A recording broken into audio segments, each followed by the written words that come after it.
Quel âge tu as, Inès? 17 ans. 17 versus 36. On est sur quasiment 20 ans d'écart, c'est beau. Tu pourrais être sa mère. N'abusons pas quand même, mais... Bah, quand même, 17 ans. Ouais, si, oui, effectivement. Ouais. On y va?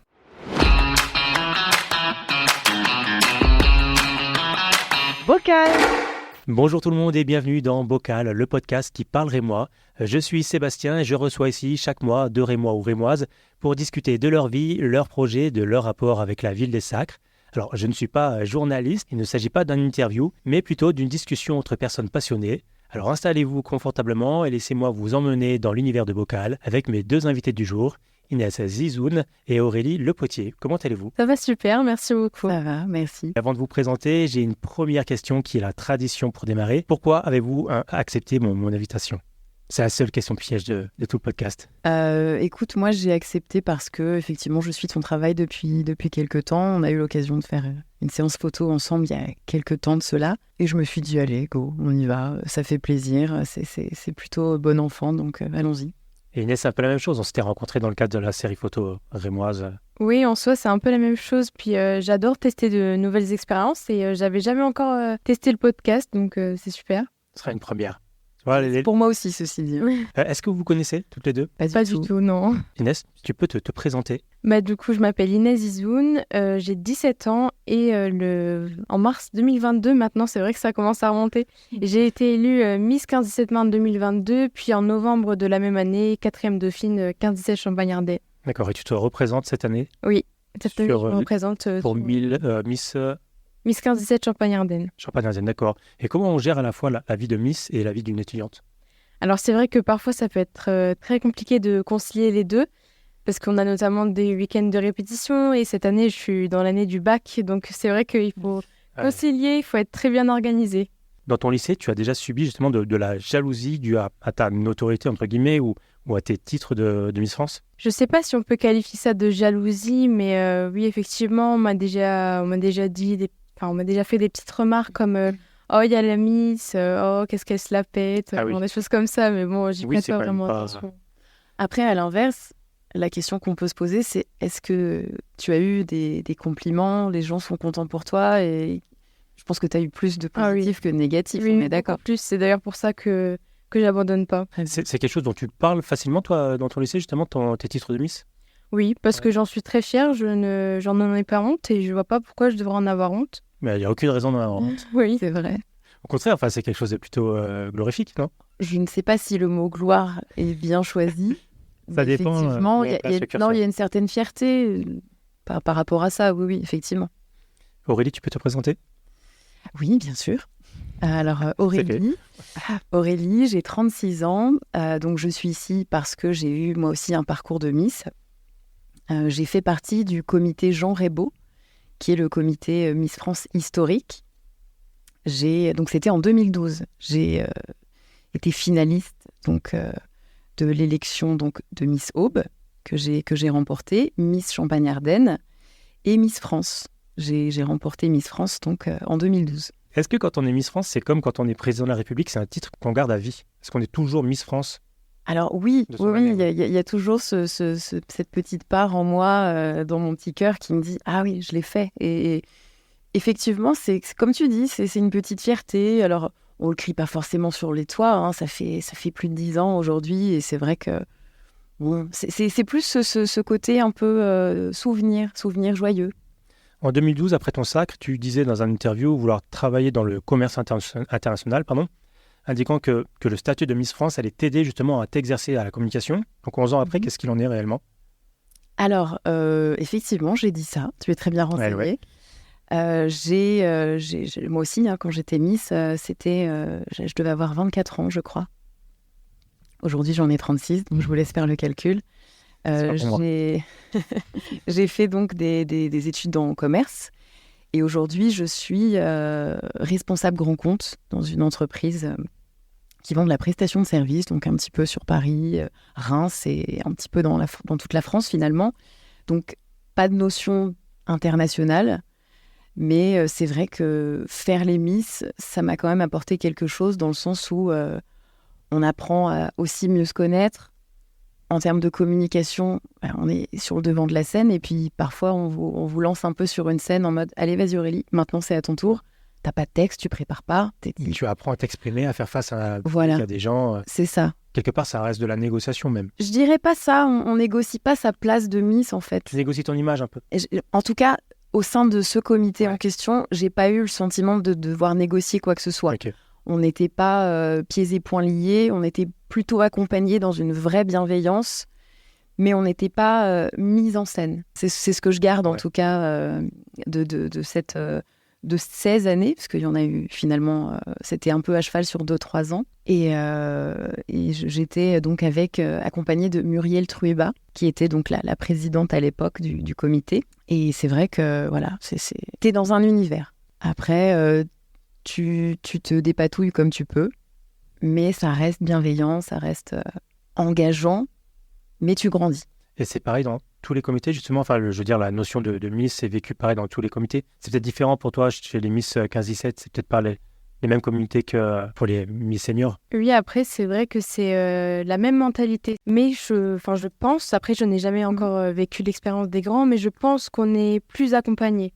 Oui, étant donné qu'on est mineur, c'est pas les mêmes. Il faut souvent des autorisations parentales, etc. Ouais. Les tenues, on n'a pas de défilé en maillot de bain ou dans des tenues qui montrent trop. Vraiment, ces jeux sont sans doute pas les mêmes aussi. Oui, c'est pas les mêmes attentes non plus. Enfin, vraiment, c'est un peu différent, je trouve. Vous êtes peut-être moins sexualisé que les seniors. Exactement. Enfin, je trouve. Je sais pas si c'est vraiment le cas pour les seniors, ou peut-être de moins en moins, mais... Après, il y a toujours le fameux défilé en maillot de bain. Au service public. Ça, on n'y coupe pas, entre guillemets, même si aujourd'hui, je pense que c'est plus véritablement une obligation. On n'est pas tous comme ça derrière. Enfin, je sais pas, j'ai du mal à l'exprimer, mais je pense que ça a aussi beaucoup évolué. On n'est plus dans les années 60-70. Mais je pense qu'il y a une partie du public qui l'attend quand même, le défilé. Oui, on a tous regardé avec nos potes... un samedi soir de décembre, on était tous là, entre potes, à boire des bières et à manger des pizzas en faisant nos petites critiques, nos petites critiques chacun et chacune. Et effectivement, oui, il y a toujours ce fameux, on pointe un peu du doigt, quoi. Mais c'est facile de pointer du doigt quelque chose qu'on ne vit pas et qu'on ne fait pas. Et dans les concours de Miss, il y a aussi ce discours qu'on présente. Alors, je ne sais pas si c'est pareil dans chaque comité, mais comment ça se prépare un discours de Miss ? C'est dur. Je sais pas, Inès, qu'est-ce que t'en penses ? Moi, mon discours, souvent, je l'ai fait avec le cœur. Ouais. Vraiment, il y a même lors de mon élection départementale, donc en Marne, je ne l'avais pas préparé. Je me suis dit, j'y vais et je me présente, je reste moi-même, je remercie les personnes que j'ai à remercier, je dis tout ce que j'ai sur le cœur et si ça passe, c'est que je l'aurais fait vraiment avec ma personnalité. Ouais. J'ai fait aussi la même chose. Alors bien sûr, tu te prépares un peu, mais pas forcément sur le papier. Moi, je me suis pas préparée. J'ai pas écrit sur une feuille ce que j'allais dire, mais tu te répètes certaines phrases qui ont du sens pour toi, qui ont peut-être une portée que tu as envie, enfin un message aussi que tu as envie d'envoyer. Mais pas souhaiter la paix dans le monde comme beaucoup. Non, et les dauphins et la paix dans le monde, oui. Non, mais après, effectivement, c'est dans un monde idéal, mais on sait aujourd'hui que le monde ne l'est pas. On s'adapte et on a des envies de femmes, d'adolescentes qu'on peut aussi mettre en avant et qui peuvent être tout autres. Il faut prendre conscience aussi qu'on est une toute petite échelle, donc on peut pas changer le monde. C'est ça. On peut contribuer avec nos sourires, avec notre bienveillance, mais ça va pas changer du tout au tout parce qu'on le décide ou parce qu'on le dit dans un discours. Moi, je fais un podcast pour changer le monde. Je sais pas si ça va marcher. Je fais ce que je peux à mon échelle. Aurélie, est-ce que tu aurais un ou plusieurs conseils qui pourraient aider Inès à gérer l'après-Miss ? Alors, l'après-Miss, c'est un petit peu compliqué, sachant qu'en plus, elle va se représenter. Oui. Donc, moi, hormis lui souhaiter beaucoup de chance et qu'elle puisse avoir justement cette consécration qu'elle souhaite, je ne saurais pas quoi lui dire dans l'instant T, mais ce que je peux te dire, Inès, après coup, en tout cas, comment je l'ai vécu, c'est que les Miss, c'est vraiment une parenthèse dans ta vie. C'est presque une continuité. Ça fait partie de ta vie et ça fera toujours partie de ta vie. Comme tu le dis, c'est une expérience et je trouve qu'elle est enrichissante. Je pense que tu as déjà pu le constater. Tu rencontres des gens très chouettes, très bienveillants, Alors d'autres aussi qui le sont moins, mais ça c'est normal, ça fait partie du jeu aussi. Mais voilà, vraiment profiter, même si c'est un mot un peu valise qu'on emploie peut-être un peu trop souvent, mais faut pas oublier d'où on vient, faut pas oublier ce que tu veux faire plus tard. Effectivement, c'est l'année de ton bac. Alors je te souhaite aussi de réussir là-dedans parce que ça va être un tremplin, mais un tremplin peut-être plus émotionnel, plus, comme disait Sébastien, dans la communication, dans la confiance en soi. Mais ça ne va pas dicter et diriger ta vie après. Oui, je suis d'accord avec toi. Je trouve plutôt que ça nous permet de fonder la jeune femme qu'on va devenir, voire même la femme, parce que bientôt, je serai une femme. Donc, moi, 17 ans, tu n'es pas obligé de dire bientôt. Je pense que tu es déjà dans cette période-là de transition passée vers le papillon. Oui, puis quelque part, aujourd'hui, les jeunes femmes le sont de plus en plus tôt aussi. Ma fille a 6 ans, c'est déjà une ado. Donc, non, c'est vrai. C'est vrai. Tout va plus vite, tout s'enchaîne. Donc oui, moi, tu es déjà une femme, en fait. Et tu as des pensées qui sont pas des pensées d'adolescente, si je puis me permettre, hein, bien sûr. Hein, c'est pour très lucide sur les choses. C'est pour ça que je voulais vous avoir toutes les deux aussi. Alors, en plus de votre parcours qui est différent, je trouvais aussi que vous cassiez un peu cette image qu'ont les gens des Miss, l'une et l'autre. Vous n'êtes pas obligé de... Oui, non, mais je trouve que... C'est vrai, on a parlé un peu en off juste avant, mais... Ah, vous me faites des cachotteries. Oui. Moi, c'est pas quelque chose que je mets en avant. Ouais. Alors, je n'en ai pas honte, tout comme toi, mais ce n'est pas quelque chose qui me définit. Voilà, donc je le mets pas sur mon CV. Effectivement, tu vois, j'ai eu un entretien d'embauche il y a quelques mois de cela parce que j'ai changé de travail. Et en fait, je ne l'ai pas dit à la personne qui m'a fait passer l'entretien. Et c'est seulement après, quand j'ai été embauchée, et ce monsieur qui m'a recrutée m'a dit « Mais alors Aurélie, vous ne m'aviez pas dit que vous aviez été Miss France ?» Et en fait, je n'ai pas trouvé opportun de le dire. Et je trouve que ça n'a pas véritablement de valeur ajoutée, même si ça existait. Et même si ça fait partie de moi. C'est vous qui définissez la Miss que vous êtes plutôt que le fait d'être Miss qui vous définit en fait. C'est ça. J'ai pas envie d'être cataloguée comme on a pu le voir par le passé sur d'autres Miss qui finissent en radio ou qui finissent sur un plateau télé à présenter des émissions juste parce qu'elles sont jolies. Elles s'en servent de tremplin aussi des fois. Des fois c'est... Alors, c'est très bénéfique. Ouais. C'est pas du tout une critique ni un jugement.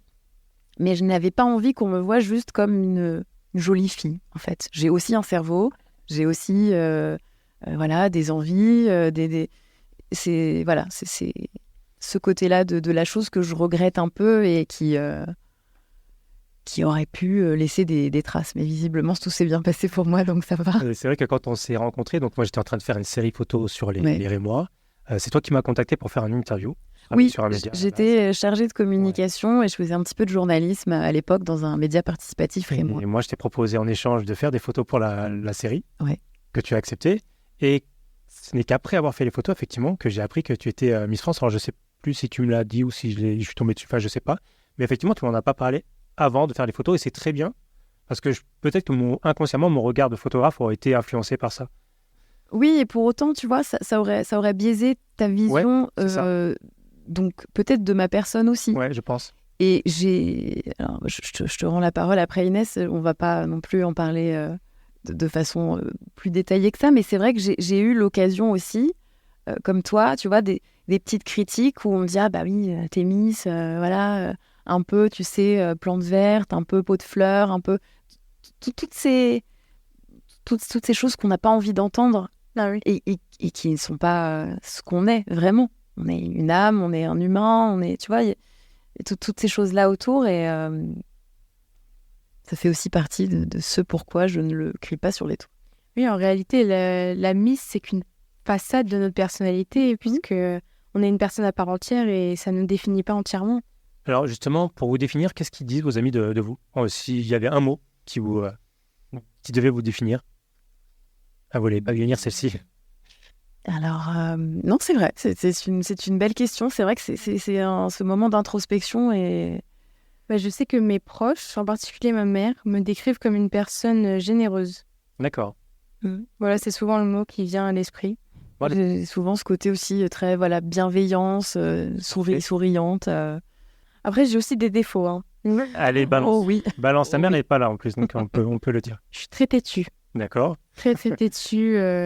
Quand j'ai quelque chose dans la tête, je vais tout faire pour l'avoir. Quand j'ai une opinion, c'est très dur de me faire changer d'avis. Mais est-ce que c'est un défaut?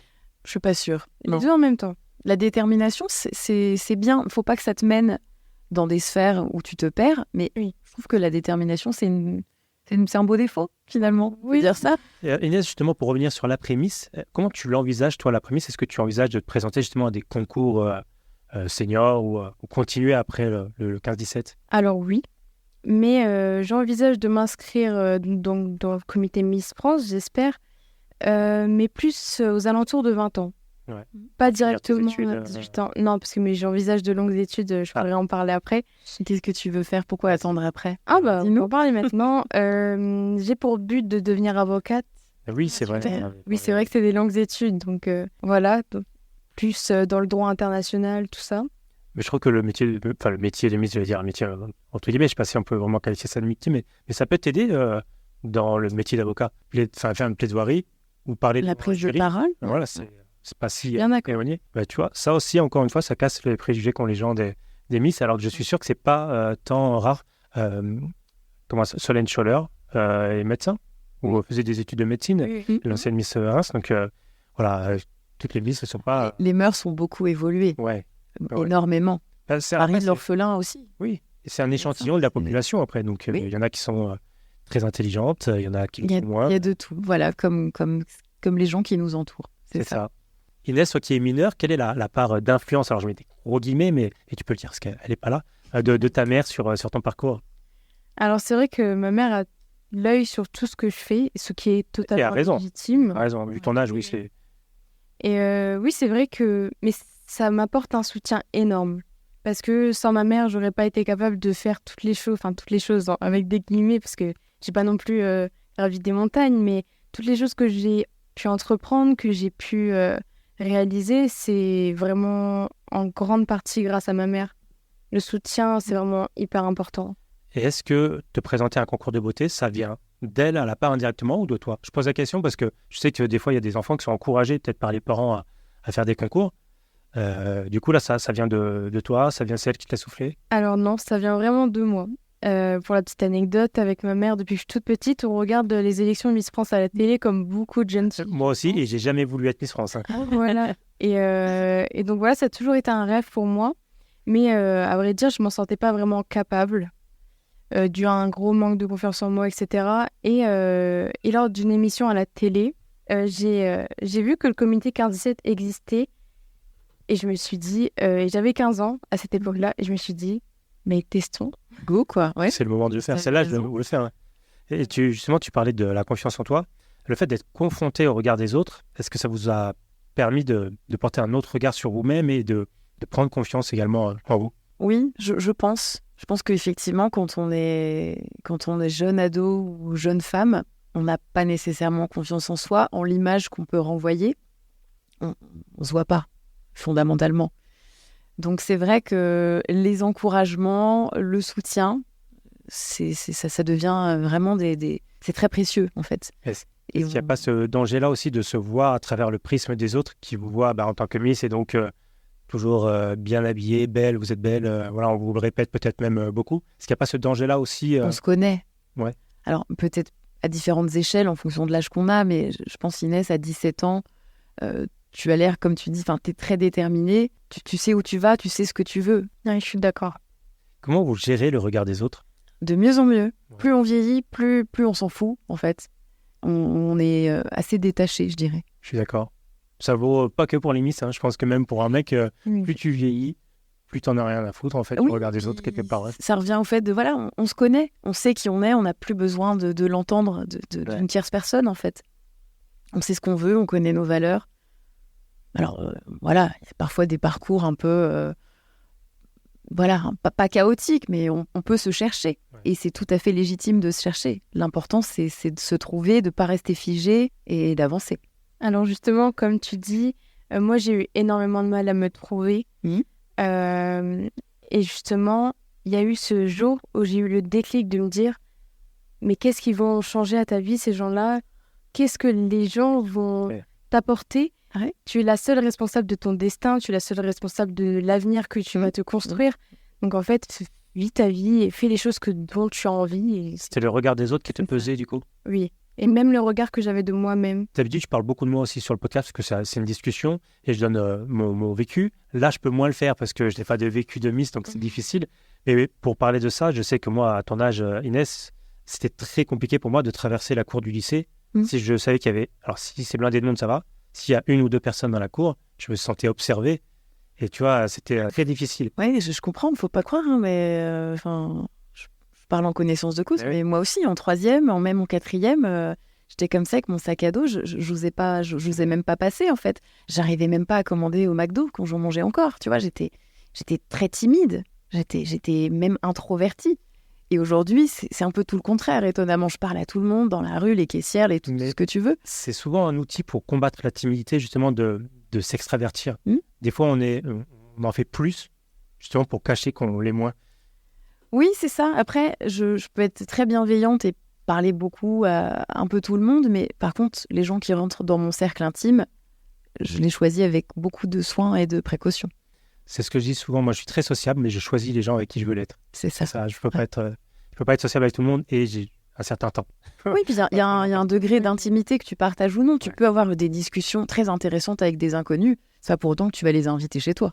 Exactement. Voilà. Je suis bien d'accord. Mais vous êtes toutes les deux déjà venues chez moi. On se connaissait pas du tout pour les photos. C'est vrai. Peut-être que tu inspires la confiance. Mais écoute, je peux pas le dire moi-même parce que ce serait trop prétentieux, mais encore une fois, c'est une question que je me suis posée quand j'ai lancé cette série photo. Je shootais chez moi et le nombre de gens qui me disaient oui sans me connaître, et notamment des femmes et des jeunes femmes. Alors Inès, tu es venue avec ta mère et je pense que si tu l'avais pas demandé, de toute façon, je te l'aurais demandé moi, vu ton âge, mais des filles d'une vingtaine d'années qui venaient faire des photos chez moi, qui me connaissaient pas, toutes seules dans ma maison. Je me dis qu'effectivement, si tu n'inspires pas confiance, c'est très difficile. Ou alors les gens sont inconscients, je sais pas. Bon, après, il y a une certaine part d'inconscience dans le monde dans lequel on vit, hein, mais ne soyons pas pessimistes. Je pense que c'est une espèce d'énergie aussi qu'on renvoie. Ouais. Une espèce d'aura. Alors, je prétends pas du tout, en tant que Miss, que toutes les Miss ont ça et que j'en ai une moi-même. Mais je crois qu'en fait, ça ne se travaille pas, ça ne se calcule pas. Ça se voit dans les yeux, ça se voit dans un regard, dans un sourire, t'inspires confiance ou pas, en fait. Il y a des gens, pourquoi des gens dans la rue où tu t'es ouvert, tu peux parler, et il y en a d'autres où non, tu te refermes. C'est une question d'énergie et de vibration. C'est vrai. Est-ce que vous avez peur de vieillir? On passe à un autre sujet, plus rien à voir. Personnellement, pas du tout. Non. Parce que je me dis que justement, vieillir, c'est avoir des souvenirs, vivre des moments forts. Et je pense que c'est pas vraiment une mauvaise chose et que justement c'est que du positif et que la vie est pleine de surprises. C'est même une très bonne chose et c'est très joli comme tu en parles et c'est vrai. Pour ma part, non, j'ai pas peur de vieillir. D'ailleurs, je vois, j'ai des cheveux blancs, je me fais même pas de couleur parce que ça fait partie de la vie en fait. C'est beau de vieillir parce que tu accumules de l'expérience. Tu accumules aussi de beaux souvenirs. Alors, il y en a des moins beaux, mais ça forge la personne que tu es. Tu deviens une autre personne. Enfin, même si intrinsèquement, l'essence est la même. Mais oui, c'est chouette de vieillir. De toute manière, c'est inévitable. Oui, puis après, faut pas avoir peur de la mort. Aussi. Comme disait Mickey 3D. Oui, très belle ref. Mais c'est vrai que il faut pas oublier que la mort est là. C'est-à-dire qu'il y a une... Alors, je parle de façon générale, mais il y a des gens qui oublient que la mort est au bout. Et donc, ils ne vivent pas vraiment. Ils passent à côté de certaines choses parce qu'ils se disent qu'ils vont jamais mourir, tu vois. Moi, je vois des gens qui rêvent d'immortalité et je trouverais ça d'un ennui terrible d'être immortel. Même si j'ai pas du tout envie de mourir, hein, mais je trouverais ça d'un ennui terrible d'être immortel. Non, je comprends. Puis, tu sais, ce côté aussi, alors t'as dû voir ça aussi, Inès. Bon, c'est un peu moins présent aujourd'hui, mais tu sais, toutes ces nanas, tous ces mecs qui se font... du botox, de la chirurgie esthétique, parce qu'ils se disent « non, il faut que je garde une apparence ». Tu sais, tous ces mecs qui sortent avec des nanas très jeunes et inversement, des nanas plutôt âgées qui sortent avec des petits jeunes. Moi, ça me fait sourire. Et en même temps, je me dis « Ok, l'amour n'a pas d'âge, on va pas en parler, on va pas épiloguer, mais il y a quand même quelque chose de malaisant, peut-être de pas naturel, selon moi. Je dis pas que je détiens la vérité, mais faut s'assumer et s'accepter tel qu'on est. Et vivre dans son âge. Après, là, c'est dans la tête, mais il faut pas forcer. Moi, je sais que dans ma tête, j'ai pas 40 ans, c'est sûr. Mais je fais pas comme si je les avais pas non plus. Donc, mais là, c'est dans la tête, Inès, n'oublie pas. Non, mais c'est vrai. Est-ce que vous voyez, et peut-être plus toi, Aurélie, qui a déjà été Miss France, une évolution dans le regard des gens vis-à-vis des concours de beauté? Oui, je trouve que c'est moins figé, sans doute aujourd'hui. Alors, moi, c'était en 2012, ça commence à dater un petit peu. Mais je trouve qu'il y a plus de liberté, quelque part. Peut-être que les filles, alors, restent coachées, mais on les oblige plus à rien. Toi, tu parles donc du côté interne au Miss. Oui, j'ai eu l'occasion d'avoir quelques échanges avec Sylvie Tellier à l'époque, qui n'était pas donc dans mon comité. Des échanges plutôt houleux. Ah ouais? Étonnamment, mais bon, enterrons les vieilles guéguerres. Moi, j'étais déjà même ce jour-là passée au-dessus, mais simplement, il y avait une image avant de Miss à respecter, et je trouve qu'aujourd'hui, regarde, il y a pas plus tard qu'il y a quelques jours ou quelques semaines, je crois Miss Portugal, aujourd'hui c'est une femme trans. C'est une femme trans, ouais, exactement. Il y a 10 ans, 15 ans, 20 ans en arrière, ça n'aurait jamais été inimaginable. Est-ce que vous pensez que la France est prête à accueillir une Miss trans? Non, c'est peut-être pas permis dans tous les comités d'ailleurs de se présenter pour une femme trans. Je ne pense pas, mais tu vois, aujourd'hui, une Miss peut se présenter même si elle a des enfants. Oui. Et je trouve ça, c'est très encourageant pour la suite. Ouais. Si les Miss enfin, si les élections de Miss doivent se perpétrer, bah c'est bien. Voilà, faut vivre avec son temps, comme tu le disais. Ouais. Après, Sylvie Tellier a forcément un regard différent, parce qu'à l'époque, c'était son fonds de commerce aussi, les Miss. En fait, c'est comme dans tout dans la vie. Quand il y a de l'argent, ça peut très très vite partir en vrille. C'est pour ça qu'il faut garder ce côté très humain qu'il y avait dans mon comité, parce qu'il n'y avait pas fondamentalement tous ces milliers d'euros et ces voitures et ces téléphones et ces choses offertes en fait. C'est pour ça que vous venez gratuitement ce soir. Exactement. Puis j'aimerais revenir sur ce qui a été dit avant. Justement, la société, je trouve qu'elle est en train d'évoluer et d'une façon positive malgré tous les préjugés qu'il peut y avoir. Ouais. Même les préjugés sur les réseaux sociaux. Justement, je trouve qu'on peut voir l'envers du décor sur la vie d'une Miss, sur la personne qu'elle est, qu'on ne voit pas seulement des images à la télé, mais qu'on voit également sa vie au quotidien, des photos d'elle démaquillée, vraiment tout l'envers du décor. Ouais, c'est vrai que démaquillée, on le voit de plus en plus. Après, moi, sur les réseaux sociaux, j'ai cette petite appréhension aussi où tu montres aussi ce que tu as envie de voir. Oui. Et que, bon, oui, tu choisis. Tu vous suis la vie des gens sur les réseaux sociaux, ça a l'air super, et pas que les Miss, hein, même des gens que je connais dans mon privé, dans ma vie privée. Je suis les réseaux sociaux, tout est rose, et dans le privé, tu t'aperçois que c'est pas du tout le cas. Oui, puis voilà, l'existence même de la notion d'influenceur, voilà, ouais. Pour les bonnes choses. Mais il y a trop de déviances, à mon sens, qui sont négatives et qui peuvent être mal perçues par des jeunes, aussi de l'âge d'Inès, qui se disent « Ah super, je vais devenir influenceuse plus tard ». Non, mais en fait, juste redescends sur terre, quoi. C'est pas un métier. Il y a des créateurs de contenu qui font de l'influence parce qu'ils sont des vitrines, et auquel cas, là, moi, j'adhère tout à fait. Oui. Après, quand ce sont juste des influenceurs parce qu'ils ont été... qu'ils ont fait de la télé-réalité, voilà. Oui. C'est vrai que j'ai un regard un peu plus critique à ce sujet. Moi, je trouve que les réseaux sociaux, ça peut être également un bon moyen de transmettre des vrais messages. De dénoncer, oui, c'est vrai. Aussi, beaucoup de choses passent par les réseaux sociaux de toute façon aujourd'hui.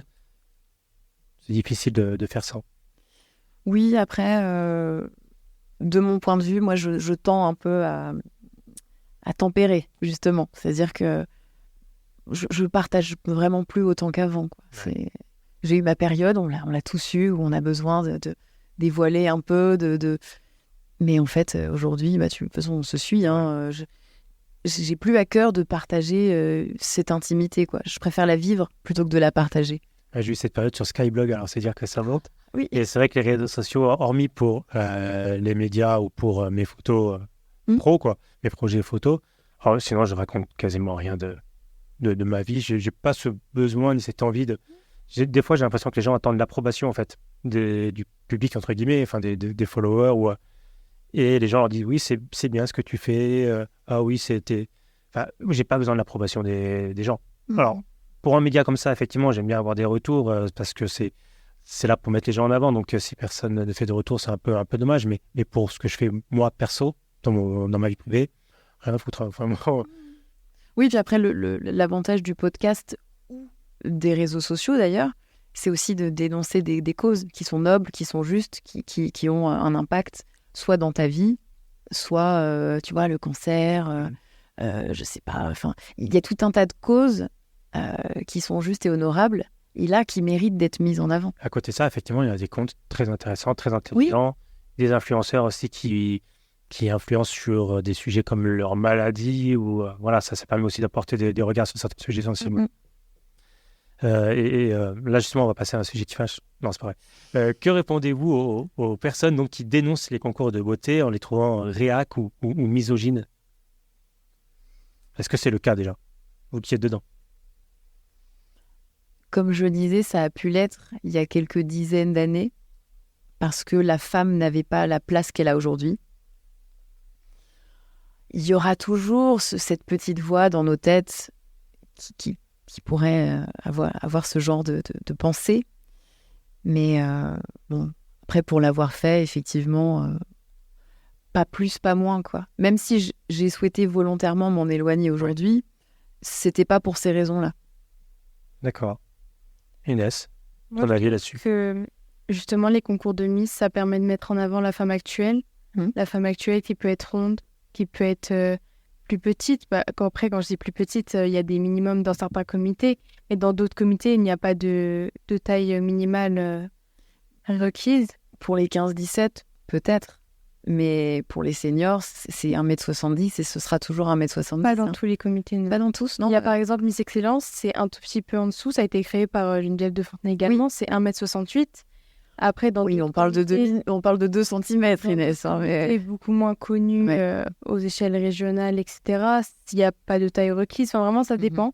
Et je trouve que justement, ça permet de, comme je l'ai dit précédemment, de mettre en avant toutes les femmes et de montrer que ce n'est pas juste des accessoires, entre guillemets, de la société pour montrer que les femmes de France sont belles, les femmes de la Champagne-Ardenne sont belles, mais justement de montrer que ça peut être des personnes intelligentes, intéressantes et qui s'expriment correctement. Et justement, pour que toutes les femmes soient représentées, il y a plusieurs concours de Miss Ronde, Miss Trans, Miss France. Est-ce que c'est pas dommage justement d'avoir plusieurs comités qui se séparent justement sur ces critères-là, plutôt que tout d'avoir ensemble pour déterminer... Est-ce que ce sont des critères qui font que tu es une meilleure femme? Le fait que tu sois ronde ou non, le fait que tu sois trans ou non? Ça veut dire qu'il y a encore quelques petits soucis dans la société. Ce serait un reflet de la société, les concours de Miss? Je ne dis pas que c'est un reflet, tu parles de catégoriser. Ouais. Donc, si on catégorise, c'est bien pour une raison. Si toutes les Miss ne sont pas mélangées, vous comprendrez le message par vous-même, c'est qu'il y a encore du boulot. Voilà.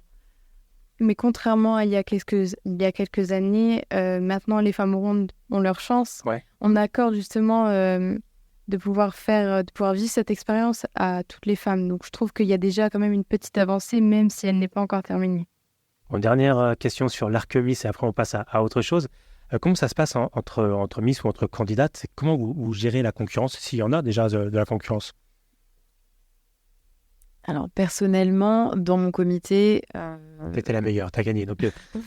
Non, pas du tout, mais justement, il n'y avait pas d'enjeu. Il n'y avait pas d'enjeu financier, déjà. C'était un comité historique. Effectivement, les valeurs n'étaient peut-être pas les mêmes que chez Endemol, par exemple. Donc, en fait, oui, j'étais en revanche la plus vieille de toutes. Ah oui, 24 ans, c'est ça. Oui. Parce que oui, voilà, c'était jusqu'à 25, ça on peut pas y couper. Mais aujourd'hui, regarde, les Miss peuvent avoir des enfants et ça marche bien aussi. Mais non, il n'y avait pas de concurrence. Alors il y a toujours des nanas qui veulent absolument gagner. On leur retirera pas, elles font un bel effort. Et c'est légitime en fait. Il y a ceux qui viennent pour gagner, il y a ceux qui viennent pour participer. Donc voilà, je n'avais pas foncièrement d'attente, ça m'est tombé dessus, je me suis dit ça y est, ok, j'y vais alors. Est-ce que c'est pas encore plus beau comme ça? Si, en fait, mais c'est comme dans la vie en fait. C'est difficile à dire, on a tous des attentes, on a tous un idéal, on a tous des envies. Effectivement, quand ça vient tout seul, on se dit c'est vachement plus beau quoi. C'est comme quand on t'offre un cadeau, on va te dire qu'on t'offre un cadeau. On va te dire tiens, j'ai un cadeau pour toi. Tu vas l'imaginer. Tu vas être déçu quoi qu'il arrive. Pas forcément, mais tu vas l'imaginer, tu vas te faire quelques films, alors que une personne vient, t'offre un cadeau alors que t'es pas au courant. La surprise est encore plus grande, tu vois. C'est comme ça que je vois les choses. Mais je te rejoins complètement. J'ai bien l'impression que les valeurs de nos comités respectifs se rejoignent un peu, pardon. Parce que nous non plus, il n'y a pas d'enjeu financier derrière. Et dans la plupart des cas, il y a vraiment beaucoup de bienveillance entre nous. Et je trouve ça vraiment beau à voir. Dans la plupart des cas. Tu fais des copines, ouais, c'est ça. Tu peux donner des noms? Non. Ouais, tu te fais des copines, voilà, tu fais les chorés, t'apprends, souvent des bonnes bouffes. C'est bon enfant. Voilà, c'est ça. Vos parents écoutaient quoi quand vous étiez petite? Alors ma mère, depuis que je suis toute petite, il y a la musique le week-end dans la maison. Mais c'est très diversifié, ça peut être du Patrick Bruel. Patrick Bruel, qu'est-ce que j'en ai Je crois qu'elle écoutait The Weeknd, j'allais dire. Ah non, ça c'est pas maman, ça. Non, mais Patrick Bruel, c'est vrai que j'en ai beaucoup eu, Florent Pagny, enfin, toutes ces générations-là, j'en ai eu. Après, il y a également aussi ce qui était nouveau quand j'étais petite, comme Shaim, Amel Bent, etc. Et c'est vrai que c'est quand même resté dans mon esprit. Une fois, j'écoutais ces musiques et ça me rappelle des petits souvenirs. Pop française. Exactement. Ça a influencé ce que tu écoutes aujourd'hui? Oui, non. Parce qu'à côté de ça, elle écoutait aussi Alicia Keys. Oui. Ça, par contre, ça a beaucoup influencé. Et moi, moi qui suis né dans les années 80, bon, je suis passé à autre chose depuis très longtemps. Parce que la musique des années 80, bon voilà, c'est ce que c'est. Mais j'ai toujours cet attachement à la musique des années 80. Pour toi, du coup, tu te sens toujours rattaché aux chansons que ta mère écoutait quand tu étais petite ou que toi, tu écoutais je sais pas, dans les années 2000, du coup, 2000, oui, 2010. Oui, 2010, merde. Oui, d'une certaine manière, parce que ça me rappelle beaucoup de choses. Ouais. Et c'est vrai que ça a vraiment... ça caractérise mon enfance, si on peut dire ça comme ça. C'est des petites Madeleines de Proust. Moi aussi, mes parents écoutaient beaucoup de musique française et de musique classique. Et finalement, j'en écoute aussi. Tu vois, c'est... Puis t'as toujours ce... Tu sais, quand tu réécoutes, alors... Ça m'arrive d'écouter Nostalgie en voiture, évidemment. Ah, attends, parce que maintenant, sur Nostalgie, il passe des trucs... voilà, vachement plus récents, du coup, que quand tu l'écoutais il y a quelques années. Mais oui, j'ai toujours ce petit sentiment de « Ah tiens, maman écoutait ça, c'est drôle. » Ça te renvoie à des souvenirs, à des images, à des moments. Mais après, moi, comment dirais-je, maman écoutait beaucoup de musique, mais j'en écoutais encore plus. En fait. Ouais. Donc, à l'époque, il n'y avait pas Spotify, on ne pouvait écouter que les CD de nos parents. Ah MTV. Oui, MTV. Moi, la télé était toujours sur les clips en permanence. Je prenais la télécommande et je faisais semblant d'être chanteuse devant la télé. Et je faisais les chorés, tout ça, c'était pareil. C'était complètement fou et ça tapait sur les nerfs de maman, mais... Moi, très dur parce qu'on avait une parabole pas chère et on captait que MTV allemand. Donc, c'était pas... Voilà. Bon, MTV, ouais, c'était bien, mais c'est pas mon offense. Quel enfant étiez-vous? C'est dur, cette question. Je sais que j'étais très discrète. Ouais. Très discrète. J'ai toujours été une petite fille très sage. Étonnamment. Enfin, voilà. Sans vague. Ouais. Toi, Inès, j'ai du mal à te voir faire des bêtises. Alors, en fait, j'ai réfléchi à ma réponse là, pendant quelques secondes et je me suis rendu compte que l'enfant que j'étais il y a 10 ans, 15 ans, c'est l'enfant que je suis restée aujourd'hui. C'est-à-dire que, on dirait pas, mais je peux être très faux-folle. Vraiment, j'ai des quarts d'heure de folie, et ça depuis toujours. Mais à côté de ça, à l'école, j'ai toujours été studieuse. Dans les moments où il fallait que je sois sérieuse, je l'étais. Et donc, pareil, j'ai toujours été plutôt calme. Et j'ai toujours été... Ça n'empêche pas d'avoir un feu intérieur aussi. Moi, j'ai toujours eu ce côté...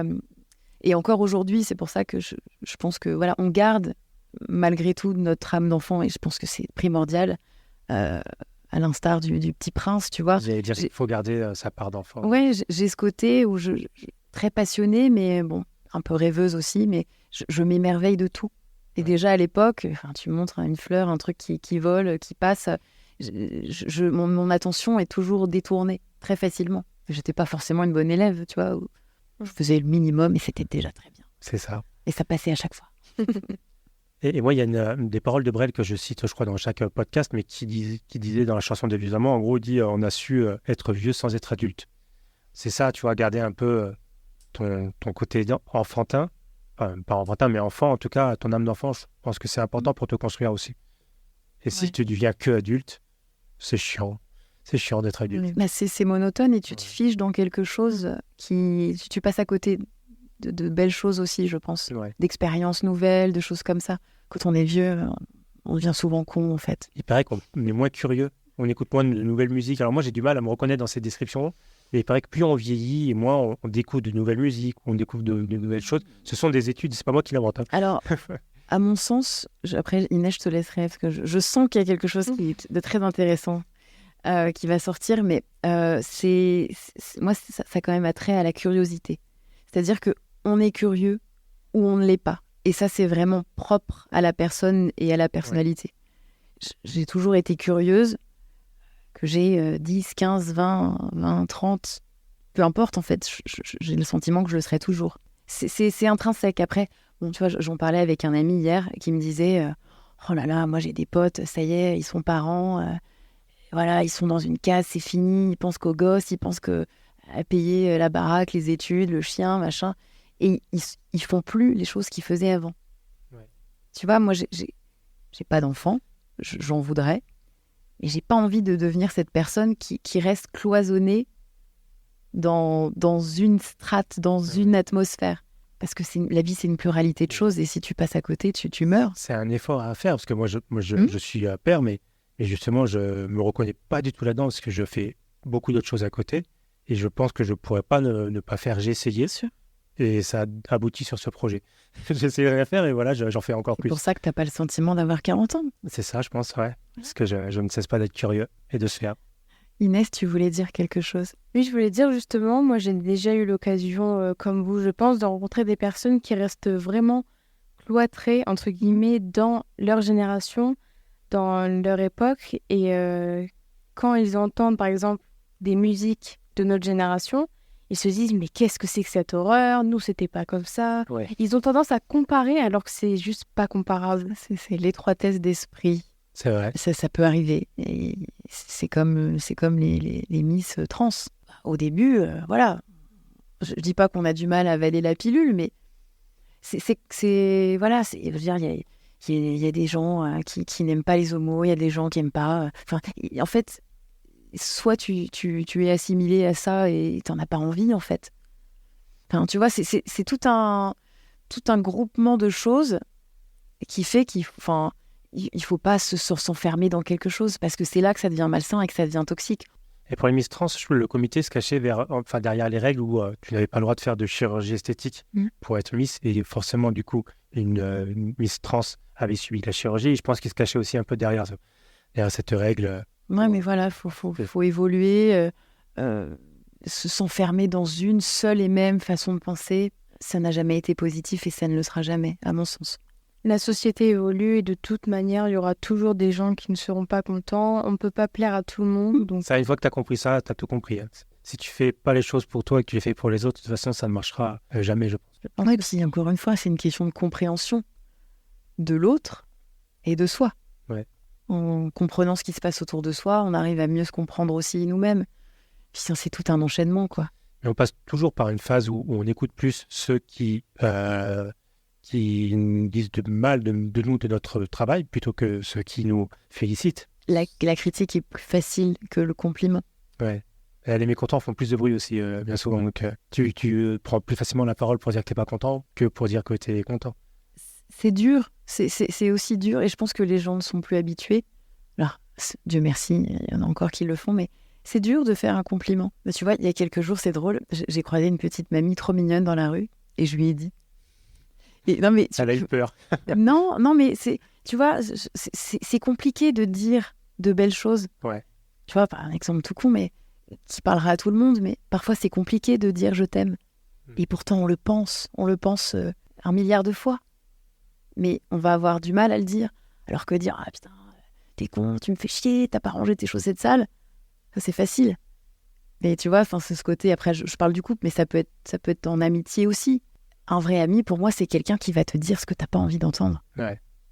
Et ouais, parfois, ça fait un peu saigner le cœur, mais il faut le faire.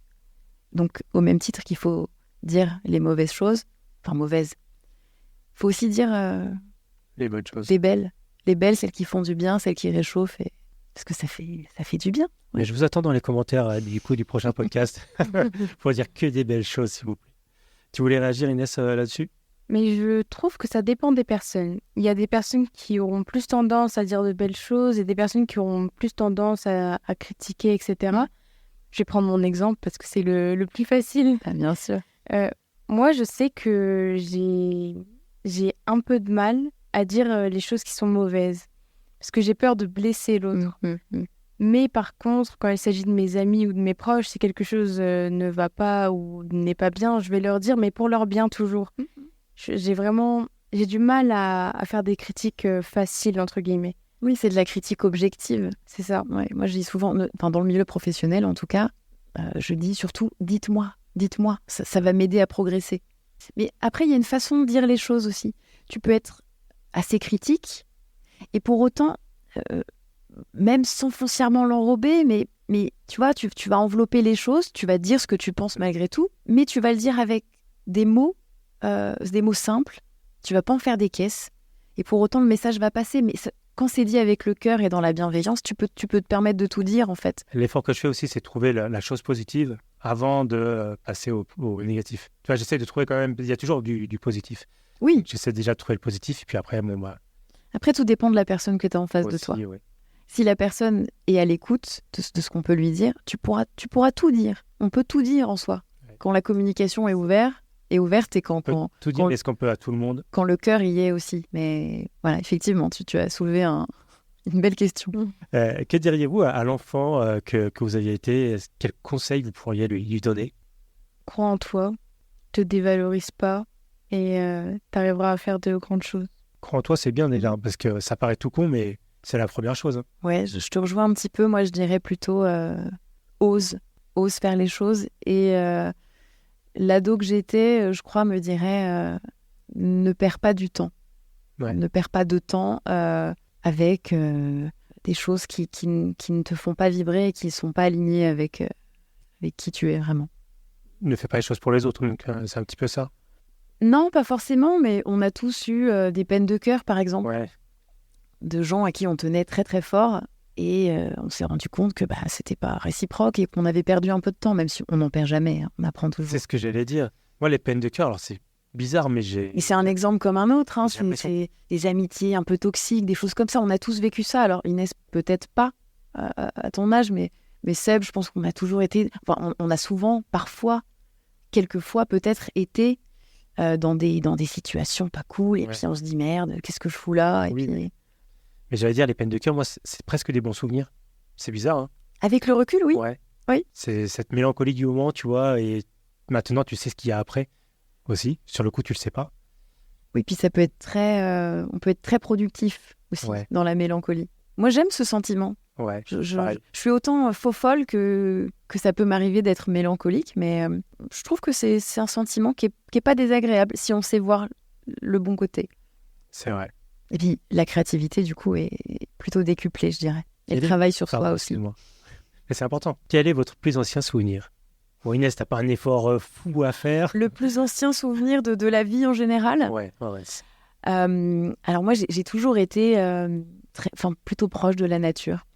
Et c'est marrant, c'est le premier truc qui m'est venu, mais quand j'étais petite, je faisais des soupes, mais dans le jardin, tu vois. J'allais chercher... des pâquerettes, de l'herbe, des pissenlits, enfin un peu tout ce qui traînait. Puis je faisais la cuisine dans une vieille bassine, un peu de flotte, un peu de... Et je sais pas, je me racontais des histoires. J'ai toujours été très rêveuse et tu le donnais à tes parents? Parce que ma fille fait ça, elle fait des potions, mais faut pas les jeter et faut pas les boire. Donc. Alors, c'est possible. Je donnais beaucoup de cailloux. Moi, j'aimais beaucoup les cailloux et j'aime toujours beaucoup des formes un peu spéciales, des choses comme ça. Les cailloux, je pense que maman avait un stock assez confortable. Alors, je vous raconte un secret que personne ne sait. Je ne sais même pas si j'en ai déjà parlé à ma femme. Mais j'ai collectionné des cailloux. Révélation. Je collectionnais les cailloux. Ouais, mais je suis un gros collectionneur. Ouais. Et j'avais tous les cailloux cassés un peu, toi, où tu avais des belles couleurs. Et j'avais des étagères remplies de cailloux. Et c'est fou. Mais tu sais que moi, j'en ramasse encore aujourd'hui. Ah ouais. Alors, surtout les cailloux en forme de cœur. Oui. Tu vois, je suis très... Voilà, c'est mon côté un peu romantique, mais... Ouais, j'aime toujours ça. J'ai un peu une anecdote semblable à celle-ci. Sur les cailloux? Ouais, sur les cailloux. Plus particulièrement sur les galets. À chaque fois que j'allais dans des endroits avec des plages égalées, donc notamment à Nice, tout le temps, j'allais à la pêche au galet, enfin plutôt à la chasse, je ne sais pas quel est le terme exact, mais les plus beaux galets, les plus en forme de cœur aussi, hein, je pense que c'est universel ça. Oui, aussi. En fait, moi je pensais être un enfant spécial, mais pas du tout. Ah non, je pense que Je suis un vraiment enfant on l'a normal. tous fait. Je suis tellement déçu. Qui vous inspire de manière générale? Je crois qu'Inès n'a pas répondu à la question le plus vieux souvenir. Excuse-moi. Non, mais Je suis arrêté au non, mais caillou. parce qu'en fait, ça m'intéresse. T'as raison. Alors, je ne sais pas si c'est le plus ancien, mais en tout cas, c'est celui qui m'est venu directement. C'est celui qui t'a le Oui, plus voilà. marqué. Moi non plus, c'est pas le plus ancien. Ouais, mais c'est celui qui vous reste en tête. C'est ça. Le plus important. Alors, quand j'étais petite, j'étais une grande fan de la chanteuse Tal. Alors, J'étais petite. Ça fait mal d'entendre ça. oui, petite, vraiment petite. Tal. Oui, je me souviens. Non, mais vraiment, j'avais des photos dans ma chambre, des autographes. J'étais une folle dingue. Et une fois... C'était Britney Spears. Ouais, bon, moi j'ai eu Ricky Martin, chacun son truc. Et donc, une fois, ma mère est venue me chercher à la sortie de l'école. Et plutôt que d'habitude, j'ai dû sortir de l'école carrément pendant le cours. Et je me suis dit, mais qu'est-ce qui se passe? Il y a un drame. Mon petit cerveau, il comprenait pas vraiment. Et donc là, on commence à marcher. Je dis, mais qu'est-ce qui se passe? Et elle m'explique pas. Ouais. Et on arrive au bout de la rue.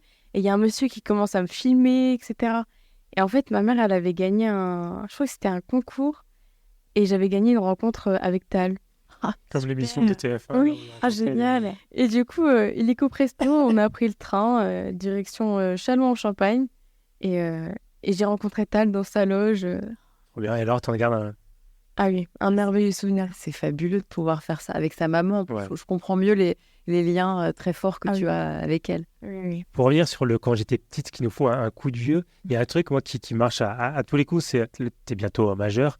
T'avais quel âge au début du Covid? C'était 2019, Ouais, au début du c'est ça. Covid, donc 13 ans. Voilà, ça me faut un coup de vieux de ouf parce que pour moi le Covid c'est hier. Hein. Oui, ça reste en tête. T'as pas la même notion du temps, je pense. Oui, à c'est vrai 40 ans. qu'on a l'impression que c'est pas si vieux, mais en fait, si, ça commence. Ah ouais. Et on a vécu ça. C'est assez fou de se le dire. À 13 ans, moi je pense que c'est hier. Tu vois, c'est... Voilà, petite parenthèse. J'ai beaucoup d'affection pour les premières fois auxquelles j'apporte donc de l'importance. Quelle est votre première fois la plus marquante? J'ai vu les idées qui ont fusé là. Ouais, alors étonnamment, c'était il n'y a pas si longtemps. Il n'y a pas d'âge pour faire des premières fois. Non, mais je crois que c'était l'année dernière. C'est quelque chose que je voulais faire depuis des années. Et en fait, ça m'a bluffée. En même temps, ça m'a transportée. Je suis allée à un concert, un orchestre symphonique à la Basilique Saint-Rémy. Ouais. Et en fait, ça m'a transcendée, vraiment. Et alors, c'est tout con, hein, j'étais pas si jeune finalement, parce que bon, après, des premières fois, on en a tous et on en garde plus ou moins un bon souvenir. Mais vraiment, ce jour-là, je me suis dit, waouh, je suis au bon endroit, au bon moment. C'est complètement fou ce qui se passe. Ça vibrait dans tous les sens. Et je me suis dit, waouh, ça c'est fort. Ah, le son en plus dans la basilique qui était incroyable. Je sais pas, il y a un truc qui était fou. Et puis, quand tu as une appétence aussi un peu pour la musique classique, tu te dis, ah ouais, putain, c'était fou, quoi. Pardon, j'ai dit un gros mot, mais voilà. Non, bah, j'en ai dit plein, hein, ils ne seront pas coupés, hein, t'inquiète. Inès, t'as pas le droit de dire des gros mots, par contre. Tu n'as pas encore. Tiens. J'ai toujours adoré lire.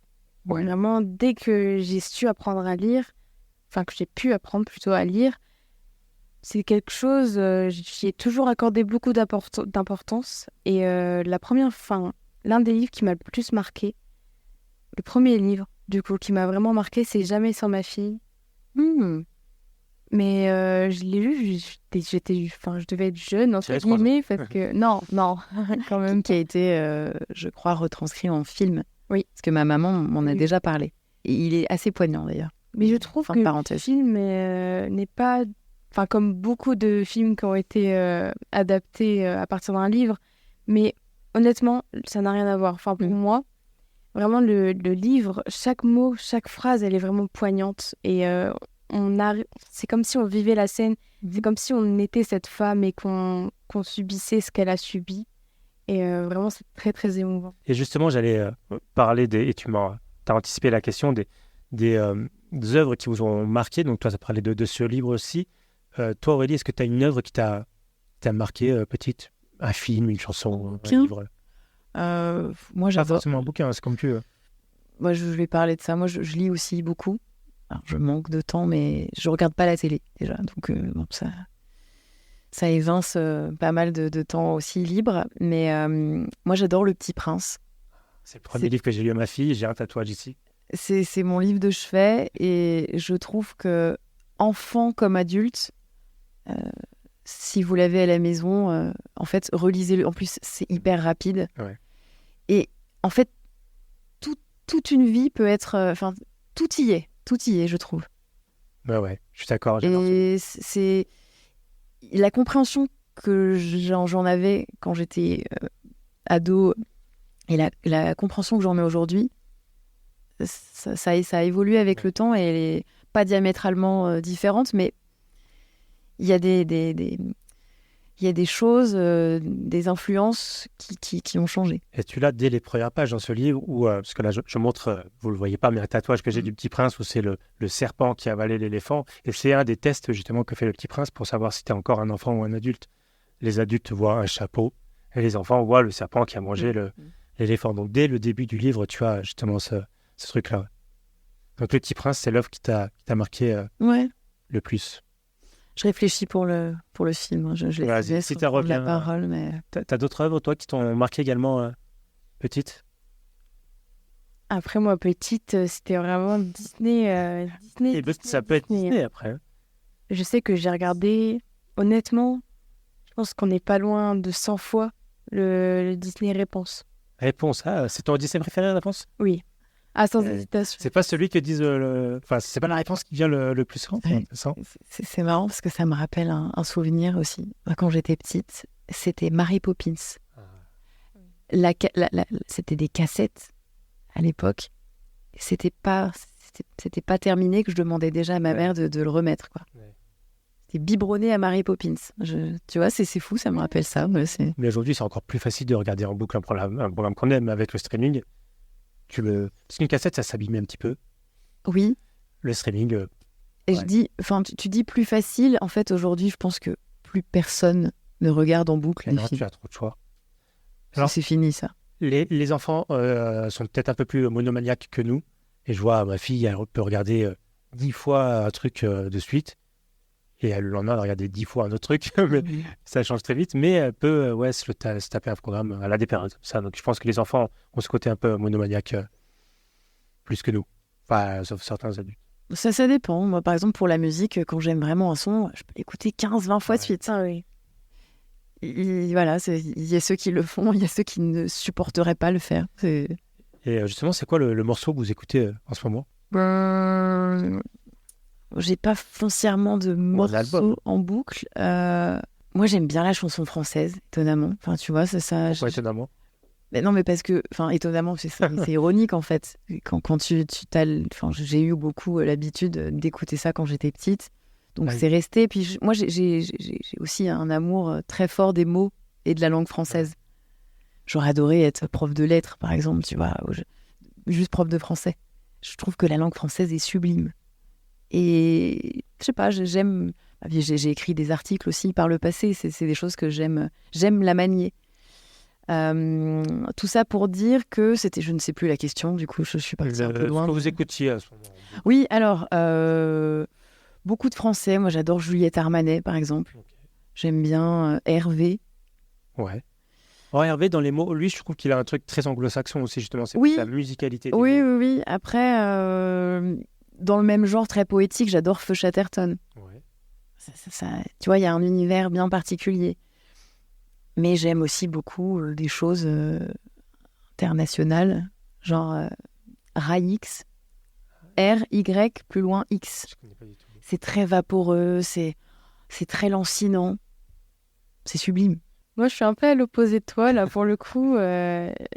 J'écoute énormément de chansons anglophones. J'ai pas de son en particulier, ni d'album, mais c'est l'artiste en lui-même. Il y en a à Camora, quand même, non? Oui. Ça compte pas vraiment. Mais oui, dans mes écouteurs, pour aller au lycée, c'est The Weeknd, The Weeknd, The Weeknd et toujours The Weeknd. Ah, yes. Après, c'est très bien. Moi, j'aime aussi beaucoup. Mais il faut faire des choix. Ouais. Donc, mais je passe mon temps à écouter de la musique. Je regarde pas la télé, donc c'est mon truc à moi pour me remettre dans ma bulle. Quand je vais bien, quand je vais pas bien. On a chacun nos trucs, en fait. Et moi, c'est vraiment ça. Ouais, mais moi aussi. Et ben, on se retrouve. Et moi, j'ai du mal à écouter. Alors, je vais écouter une chanson que j'aime beaucoup en boucle, une journée peut-être, mais j'ai du mal à écouter tous les jours la même chose. Il y a des artistes qui reviennent, mais j'ai besoin de découvrir tout le temps en fait, des nouveaux trucs et d'aller chercher des choses que j'ai pas écoutées depuis longtemps. Ou j'ai du mal à écouter tout le temps la même chose. J'aime les choses qui ont une fin. Donc, pour revenir à ce qu'on disait au début. Ah oui, bien sûr. Et le tout premier disque que vous avez acheté ou qu'on vous a offert, vous en rappelez? Alors, moi, je me souviens... en fait, c'était One More Time des Daft.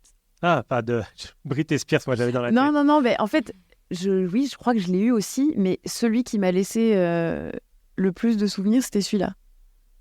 Okay. Je sais pas, je me souviens acheter ce CD de titres et me dire waouh, j'ai trop de chance. Type de Gondry, c'est magnifique. Non, c'était I Want the World. J'étais une connerie. Oui, non, c'est pas le même. Bon. Mais ouais, je sais pas, j'ai ce souvenir-là. Mais j'ai eu aussi Baby One More Time, évidemment.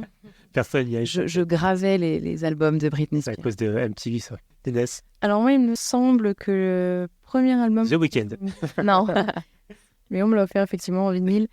C'est celui de Tal, quand j'étais petite. Et je me rappelle, petite anecdote, j'avais un petit lecteur CD en forme de carrosse rose avec les petits micros qu'on branchait. Et j'étais là dans ma chambre en boucle sur le CD de Tal. Et je chantais, mais je pouvais passer des heures à faire ça.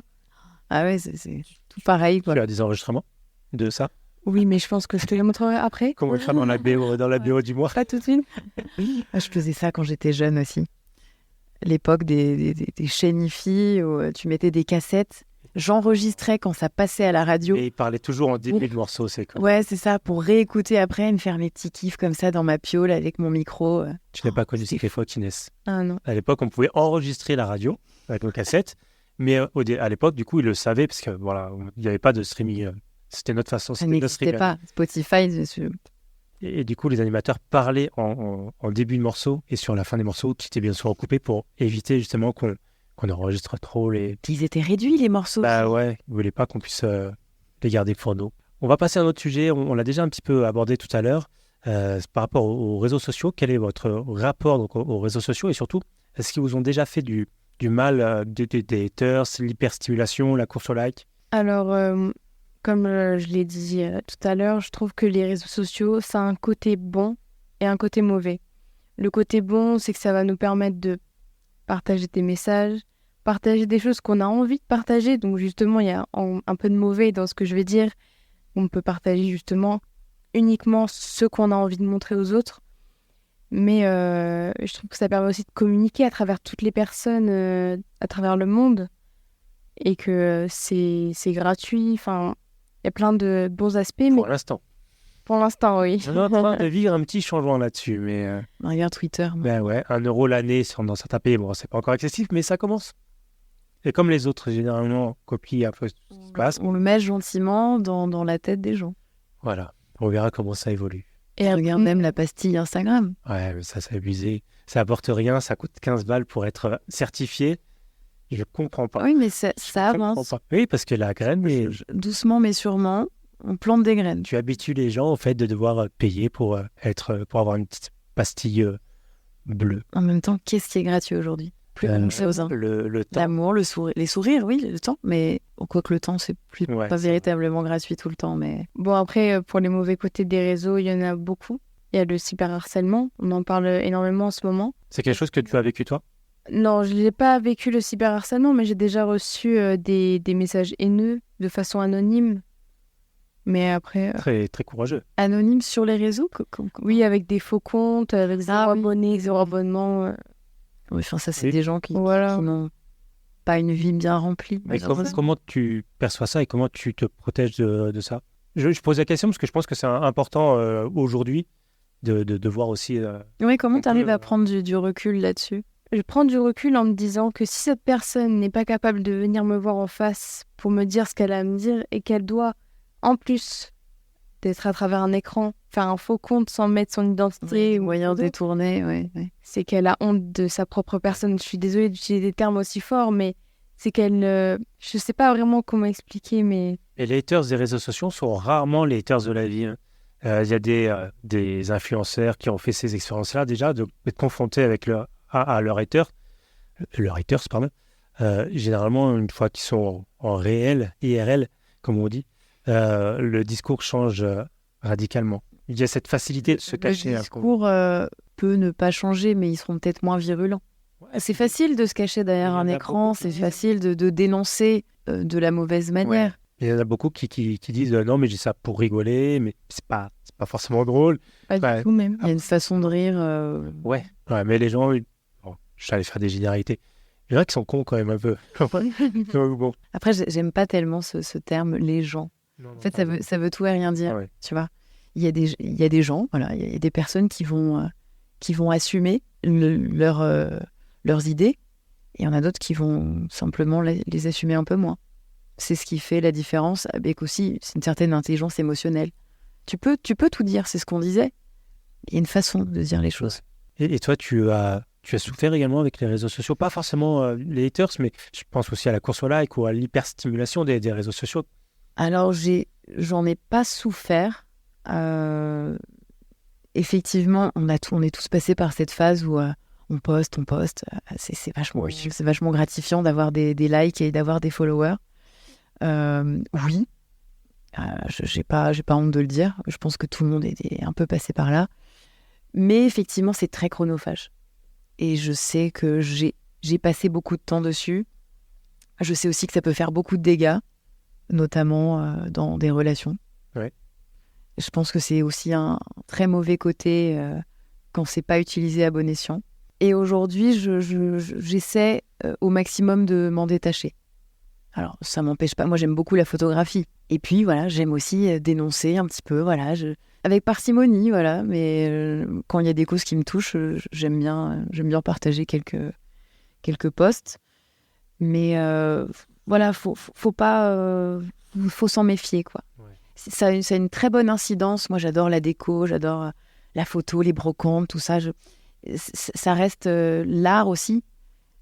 Ça reste une façon de découvrir et de se cultiver, de rester au fait des sujets qu'on aime. Mais voilà, trop de déviance, trop de choses qui deviennent plus du tout, comment dirais-je, fonctionnelles. Enfin, c'est pas ce terme-là que je vais employer, mais ça devient une usine à gaz.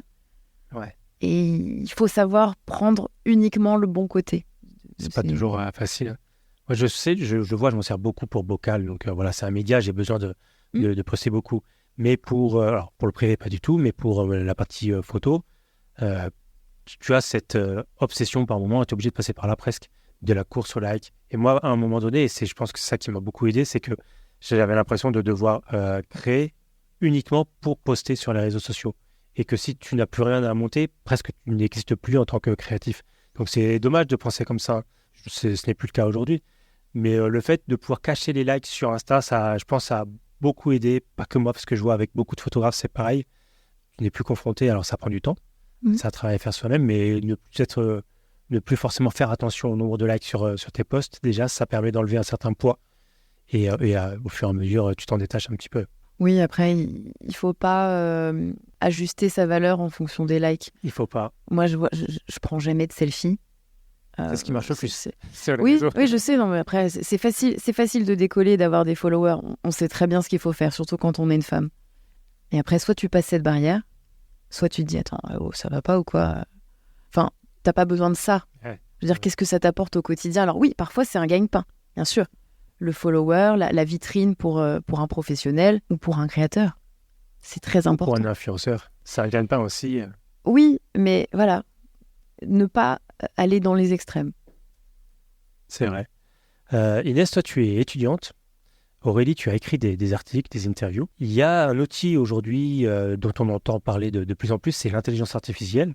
Est-ce que vous avez déjà eu recours dans vos activités, toi pour écrire, toi pour faire tes devoirs, tu peux te dire ta mère n'écoute pas, à l'intelligence artificielle, est-ce que ça vous a déjà aidé? Alors non. On parlait d'âge dans sa tête. Moi, j'aime, comme j'aime les livres, j'aime ce côté papier, j'aime les choses palpables. Bon, pas toujours, évidemment, il y a des choses... Mais non, en fait, j'ai peur. Ça peut aussi me faire un peu flipper, ces histoires d'IA. Il y a de très bons côtés. On en parlait juste avant pour modifier des photos, pour... C'est incroyable.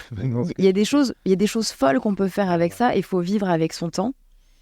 Mais il y a un côté, moi, qui me satisfait pas et qui me fait presque flipper, en fait. Et je me dis, mais waouh, en fait... Non, c'est pas comme ça que j'ai envie de l'utiliser et je crois que j'ai même pas envie de l'utiliser tout court. Mais tu as raison, c'est flippant, il faut que ce soit codifié. Mais moi j'aime beaucoup les nouvelles technologies et j'ai beaucoup testé l'IA parce que je pense que de toute façon il va falloir vivre avec. Donc si tu dois vivre avec, autant apprendre à les utiliser. Oui. Et c'est vrai que alors faut faire attention à ce que tu fais, il faut cadrer, il faut limiter, mais ça ouvre des portes inconsidérable. C'est incroyable. Alors là, pour le coup, je vais te rejoindre, Aurélie. Personnellement, en ce moment au lycée, on a l'ordinateur obligatoire pour les manuels. Par conséquent, il y a beaucoup d'élèves qui prennent leurs cours sur ordinateur. Ça fait écrire. Exactement. Ah oui. Et moi, j'ai horreur de ça. Je prends tous mes cours sur papier parce que il y a même des professeurs qui témoignent en disant les élèves qui prenaient tous leurs cours sur ordinateur toute l'année, arrivés aux 4 heures d'épreuve de bac, ils avaient mal au poignet, etc. Et pour l'intelligence artificielle, personnellement, je ne l'utilise pas parce que j'aime bien faire les choses moi-même. J'aime bien que les idées viennent de moi pour pouvoir me dire et être fière, c'est moi qui l'ai fait. Si j'ai une bonne note, c'est grâce à moi et grâce à mon travail. C'est très juste. On l'utilise souvent sans s'en rendre compte. Mais c'est ce que j'allais dire. Ouais. Voilà. Par exemple, ceux qui utilisent Siri, Eh oui. ou même... Après, Ou les algorithmes. Tout ça. oui, j'ai pas vraiment les nuances de l'intelligence artificielle parce que je sais qu'elle est là, on en est entouré tous les jours, mais je vais pas foncièrement rechercher. Moi, je reviens sur l'écran à l'école, c'est un vrai sujet ça, parce qu'effectivement, tu as aujourd'hui des écoles dans lesquelles tu as le PC obligatoire, alors qu'à côté de ça, on dit aux gamins de limiter les écrans.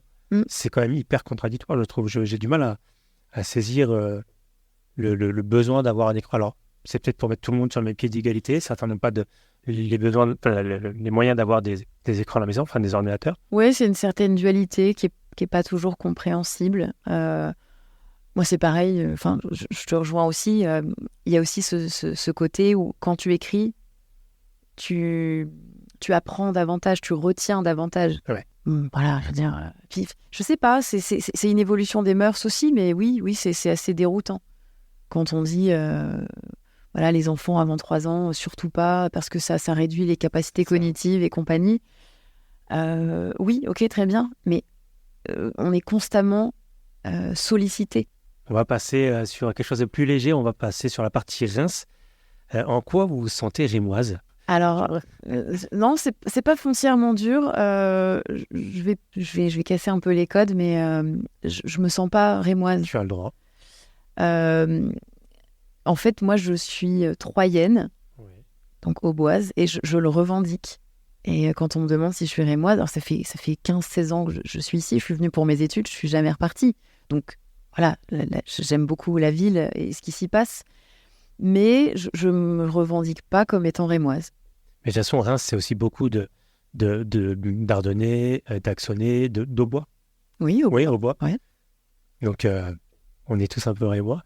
Moi, je sais que je viens de l'Aisne, donc voilà. Oui, on n'oublie pas d'où on vient. Ouais, on n'oublie pas d'où on vient. Moi, perso, l'Aisne, bon. Ouais, il y a des trucs chouettes à faire, je suis sûre. Ouais. Toi, Inès? Moi, étant née à Reims, je me sens rémoise simplement par le fait que j'aime ma ville, que son histoire m'intéresse, que je m'y sens bien. Je te dis Reims, quand même. Non. Marne. Excuse-moi, c'est bon.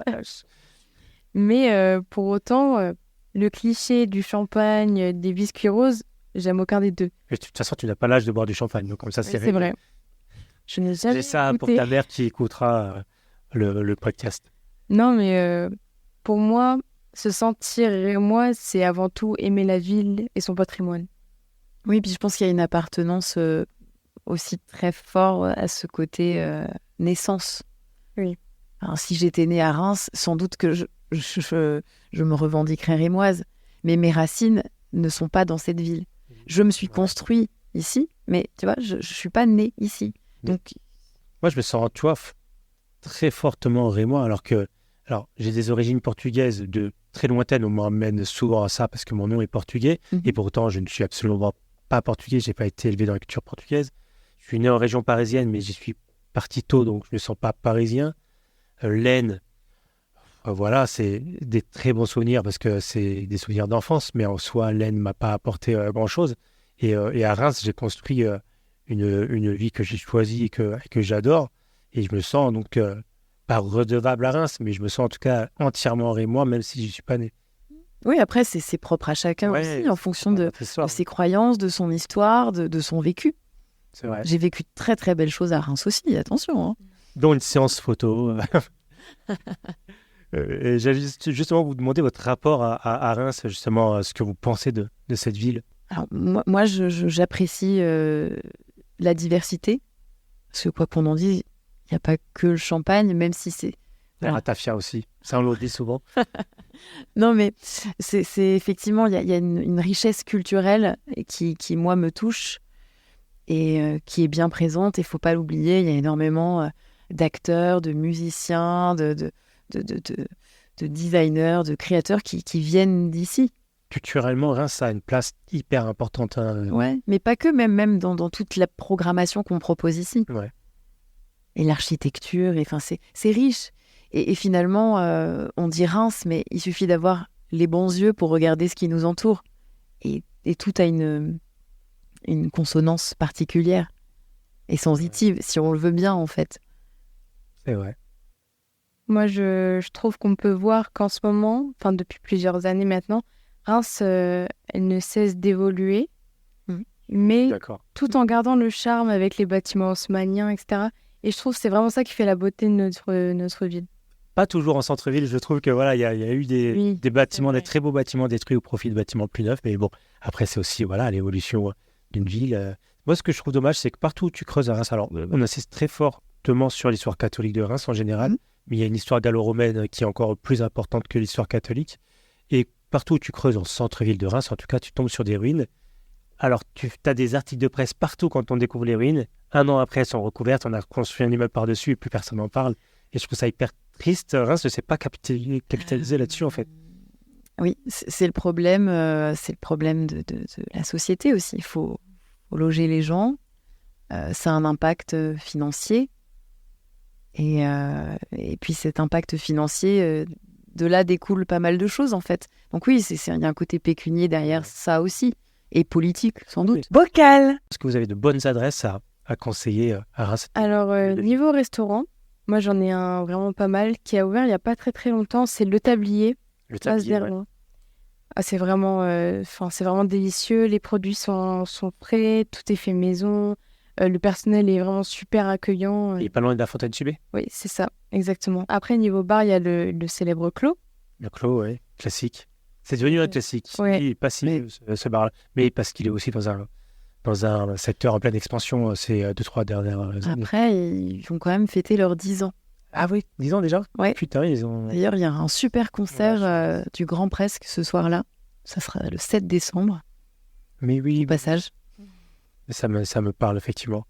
Et toi, des bonnes adresses à recommander? Alors, moi, j'ai tendance à aimer les choses simples, mais ce que je vais dire, ça ne sera pas perçu comme tel. Mais par exemple, j'adore l'Istanbul, moi. Ouais. C'est tout con. Hein. Mais c'est mon kebab préféré sur Reims. Ouais, quasiment. J'en ai 3, mais... J'aime... Donc, c'est diamétralement opposé. Donc, j'aime beaucoup l'Istanbul. Et à côté de ça, je vais très souvent au Continental. Ouais. Mais certes, parce que j'ai un de mes meilleurs amis qui y travaille, mais... C'est opposé, mais pas géographiquement.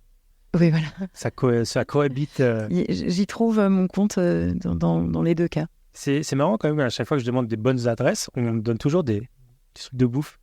Oui, après, moi, ma meilleure adresse sur Reims, c'est Emmaüs. Ouais. Mais parce que j'aime ça aussi. il y a pas mal de gens, ça leur passe au-dessus, mais moi, ma meilleure adresse, là où je prends plus mon pied, où je peux rester des heures, c'est Emmaüs. Point de Vitry. Exactement. Ouais. À l'Épaule, à Larry. Ouais.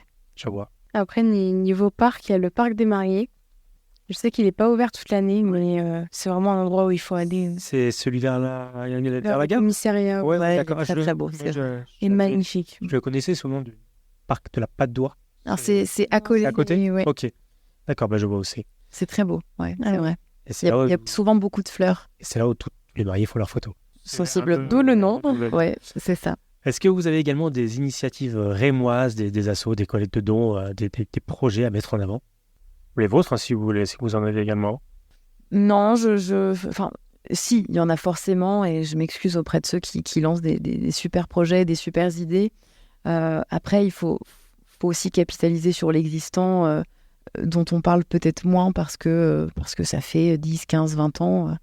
Mais il ne faut pas oublier toutes ces assos comme les Restos du Cœur, comme même... Enfin, tu vois, Ils sont dans le mal cette année en plus. Hein. Ouais, c'est ça. Ouais. Et on les oublie presque, au détriment peut-être... alors, de causes tout aussi nobles. Je te dis, j'ai pas d'exemple en tête, mais ne serait-ce que ça, enfin, je veux dire, va déposer des affaires chez Emmaüs. Alors, ok, ce sera peut-être pas vendu bien cher, mais ça aidera toujours des gens. Va déposer. Moi, j'étais bénévole au Resto du Cœur il y a de ça, quand j'étais Miss, justement. Et en fait, c'est chouette. Tu vois, c'est un petit peu de ton temps, 2-3 sourires, et puis ça fait plaisir aux gens. Ça coûte, même déposer chez Emmaüs, ça coûte rien. Des vêtements trop petits, des jouets. Non, ça te débarrasse. Là, mais en plus, ça débarrasse. Et ça fera le bonheur d'autres. Toi, Inès, tu t'investis aussi par le côté Miss. Tu le ferais aussi s'il n'y avait pas ce côté Miss, justement? Oui, bien sûr. Je sais que actuellement, je suis bénévole à l'Ordre de Malte. Mhm. Mais je sais que depuis petite, une fois avec ma mère, on avait fait de la soupe et on est allé les distribuer aux personnes sans abri. Quand on allait manger un kebab, on en prenait un en plus pour une personne qu'on aurait vue dans la rue. Mhm. Et oui, vraiment, c'est quelque chose que j'ai en moi depuis toujours, ce besoin d'aider mon prochain. Donc en ce moment, c'est auprès de l'Ordre de Malte que j'aide les personnes et j'aime beaucoup cette ambiance parce que c'est pas seulement aux personnes sans abri qu'on vient en aide, c'est à toute personne qui en a besoin. C'est-à-dire ça peut être les retraités, les personnes défavorisées, même les étudiants, toute personne qui vient, on ne demande aucun justificatif et c'est vraiment magnifique, je trouve. Ouais, puis Dieu sait que les écarts se creusent et en fait, tout ça aussi, ça nous rappelle qu'on a énormément de chance. Les riches sont un peu plus riches chaque jour et les pauvres un peu plus pauvres chaque jour. Oui, puis même nous, autour de la table, je veux dire, soyons conscients, et même les gens qui écoutent, hein, soyons conscients de la chance qu'on a. C'est vrai. Est-ce que vous avez une actu, un projet? Si toi, Inès, tu en as forcément. Oui, mon élection régionale qui arrive, donc c'est le 18 novembre prochain. On peut encore voter d'ailleurs. Oui, on peut voter sur la plateforme Helloasso, donc c'est 50 centimes par vote. On mettra le lien sur Instagram. Et oui, donc mon élection aura lieu le samedi 18 novembre au Centre des Congrès des Vieilles Forges dans les Ardennes. Moi, je l'ai un petit peu suggéré tout à l'heure quand j'ai parlé de cette fête au Clos qui aura lieu le 7 décembre. Je fais un petit peu de pub pour le Clos au passage. Alors... Ne me remerciez pas. En fait, avec un groupe d'amis, on chante. On fait des chansons, alors un peu délurées, mais très très sympa et très drôle, un peu à la Philippe Catherine, pour ceux qui ont la ref. Et donc, on refait un concert le 7 décembre au Clos. 7 décembre. Et ça promet d'être très chaleureux et très très drôle. Merci d'avoir écouté Bocal, j'espère que vous avez passé un bon moment. Si ça vous a plu, parlez-en autour de vous, partagez le podcast. Si ça ne vous a pas plu, partagez-le à des gens que vous n'aimez pas. Moi, ça me va également tout autant. N'oubliez pas de suivre Bocal sur Instagram pour prolonger l'aventure avec nous. Ne rien manquer de l'actualité culturelle rémoise et des concours. On se retrouve très vite pour la bande originale de novembre et le mois prochain pour un tout nouvel épisode de Bocal avec de nouveaux invités. C'est tout pour aujourd'hui et surtout n'oubliez pas de rester curieux. Reims donne à ceux qui le veulent bien. Je vous laisse le mot de la fin, les filles. Mais justement, j'allais le dire. Oui. Soyez curieux et regardez pas forcément votre nombril. Parce que il y a des belles choses qui se passent. Et oui, on a tous tendance à ne pas se sentir bien parfois.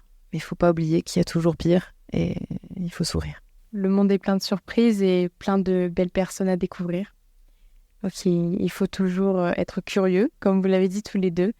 Et voilà. Eh bien, on se quitte là-dessus. Merci d'être venu. Merci. À bientôt. Merci à toi. Bocal, le podcast qui